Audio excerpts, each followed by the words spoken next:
Network News. Samantala, alkalde ng Abra de Ilog umalma sa fake news sa ipinapakalat ng grupong Karapatan Southern Tagalog at kanilang mga kalyado. Kasama natin mula sa RMN Mindoro si Radyoman Marcelo Raro. RMN Live Report. Ilang batang mangyan na namatay. Ito ang mariing pahayag ng Punong Bayan matapos maganap ang engkwentro sa pagitan ng Philippine Army at ng ilang communist terrorist group sa sitio Mamara, Barangay Cabacao, Abra de Ilog, Occidental Mindoro nitong January 1, taong kasalukuyan na.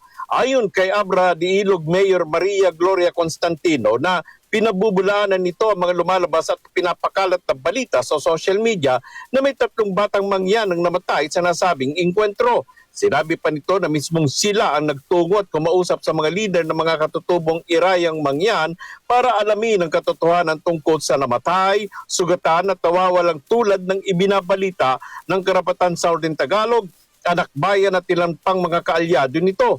Ayon sa mga katutubo, ito umano ay walang katotohanan na. Kaugnay nito, nanawagan nito na huwag naman anyang magbigay ng maling balita tulad ng pagiging magulo, kinubkob na ng militar ang kanilang bayan.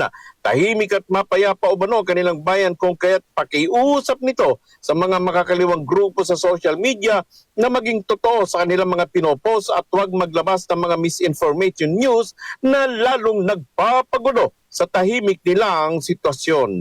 Kasama mo sa Arimin Mindoro Province, Radyoman Marcelo Raro, Tatak, Arimin. RMN Network News.